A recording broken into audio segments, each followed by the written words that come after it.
Hello प्यारे बच्चों, आज की इस वीडियो में लेकर आए हैं 8th ग्रेड अभ्यास पुस्तिका 2024-25 की आपकी न्यू बुक है कक्षा 8 विषय सामाजिक विज्ञान। तो आज की इस वीडियो में देखेंगे अध्याय 3 में है संसद तथा कानूनों का निर्माण। पहला प्रश्न आता है आपका, इलेक्ट्रॉनिक वोटिंग मशीन के इस्तेमाल में फ़ायदा हुआ। तो आपको जो है सही उत्तर लगाना है। ए नंबर, मतपत्र के कागज़ की बचत हुई। इसके बाद आता है आपका दूसरा में है राज्यसभा में निर्वाचित सदस्यों की संख्या है। तो आपका सही उत्तर हो जाएगा ए नंबर 245, आपको लिख देना है। इसके बाद नेक्स्ट आता है आपका तीसरा में है राज्यसभा में कितने सदस्य राष्ट्रपति द्वारा मनोनीत किए गए। तो आपको उत्तर में लगाना है ए नंबर 12। चौथे में है भारतीय संसद का अंग नहीं है। तो आपको लगाना है राज्यपाल। इसके बाद नेक्स्ट आता है आपका पाँचवें में रिक्त स्थानों की पूर्ति कीजिए। पहला है वयस्क मताधिकार में मत देने के लिए आयु आपको यहाँ पे भरना है 18 वर्ष निर्धारित है। दूसरा में लोकसभा में निर्वाचित सदस्य की संख्या 543 होती है। तीसरे में है राष्ट्रीय स्तर पर सरकार बनाने के लिए लोकसभा में बहुमत हेतु 272 सदस्यों की आवश्यकता होती है। चौथे में है लोकतंत्र में लोग प्रत्यक्ष रूप से भागीदार नहीं करते बल्कि प्रतिनिधि चुनते हैं। तो आपको ये भरना है। पाँचवें में है लोकसभा में मनोनीत सदस्यों की संख्या 2 है। तो आपको इस तरह से भर लेना है। नेक्स्ट आता है आपका प्रश्न क्रमांक 6 में है कोई भी पराधीन देश अपने फैसले स्वयं नहीं ले सकता। हमें अपने फैसले लेने का अधिकार कब मिला।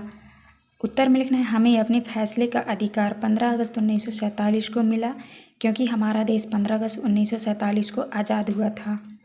7 में है संसद किसे कहा जाता है। तो आपको उत्तर में लिखना है जनता द्वारा चुने हुए सभी प्रतिनिधियों के समूह को संसद कहा जाता है। लोग संसद के लिए अपने प्रतिनिधियों का चुनाव करते हैं।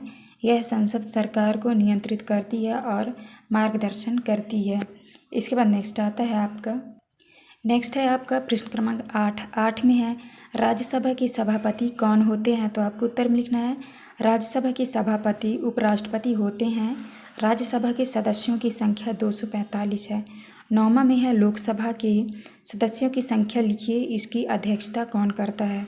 उत्तर है लोकसभा के सदस्यों की संख्या 545 है। इसकी अध्यक्षता लोकसभा अध्यक्ष करते हैं।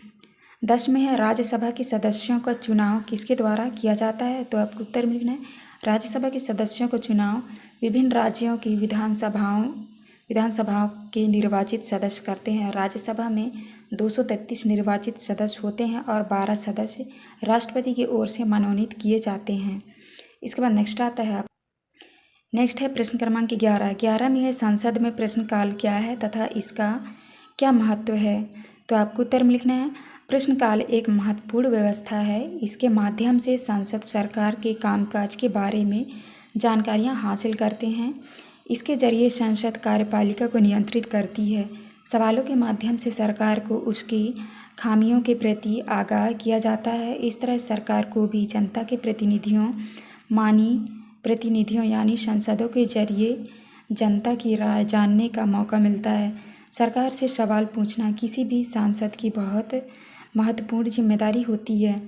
12 में है नए कानून किस तरह बनाते हैं। तो आपको लिखना है कानून बनाने में संसद की एक महत्वपूर्ण भूमिका होती है। यह प्रक्रिया कई तरह से आगे बढ़ती है। आमतौर पर सबसे पहले समाज के विभिन्न समूह ही किसी खास कानून के लिए आवाज़ उठाते हैं। यह संसद की जिम्मेदारी है कि वह लोगों के सामने आ रही समस्याओं के प्रति संवेदनशील हो। इसके बाद नेक्स्ट है आपका प्रश्न क्रमांक 13 में है लोकप्रिय और विवादास्पद कानूनों का जनता किस प्रकार विरोध कर सकती है। तो आपको उत्तर में लिखना है लोकप्रिय और विवादास्पद कानूनों का जनता निम्न प्रकार से विरोध कर सकती है। पहला है उसके खिलाफ जनसभाएं कर सकते हैं। दूसरा है अखबारों में लिख सकते हैं। तीसरा है टीवी चैनलों में रिपोर्ट भेज सकते हैं। चौथे में लोकतंत्र में आम नागरिक सांसद द्वारा बनाए जाने वाले दमनकारी कानूनों के बारे में अपनी असहमति व्यक्त कर सकते हैं। 14 में विधायिका और कार्यपालिका में क्या अंतर है। तो आपको लिखना है विधायिका और कार्यपालिका में निम्न अंतर है। पहला है विधायिका को लोकसभा कहा जाता है जबकि कार्यपालिका को मंत्रिपरिषद कहा जाता है। दूसरा में विधायिका का मुख्य कार्य कानून बनाना है, जबकि कार्यपालिका विधायक द्वारा बनाए गए कानूनों को लागू करती है।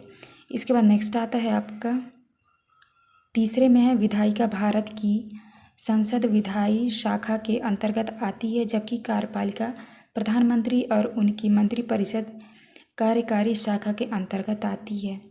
नेक्स्ट है आपका 15 में है ईवीएम का उपयोग पर्यावरण की दृष्टि से क्यों महत्वपूर्ण है। उत्तर है ईवीएम का उपयोग पर्यावरण की दृष्टि से महत्वपूर्ण है क्योंकि ईवीएम का पेपर बैलेट की तुलना में पर्यावरण पर सकारात्मक प्रभाव पड़ता है। वे कागज और स्याही की खपत को कम करते हैं, जिससे लाखों बैलेट पेपर की छपाई से जुड़े वनों की कटाई और अपशिष्ट उत्पादन में कमी आती है। तो इस तरह से आपको कर लेना है। ये था आपका लास्ट क्वेश्चन। यहाँ पे हमारी वीडियो कंप्लीट होती है। वीडियो अच्छी लगे तो प्लीज़ हमारे चैनल को लाइक एंड सब्सक्राइब करिएगा। मिलते हैं नेक्स्ट वीडियो।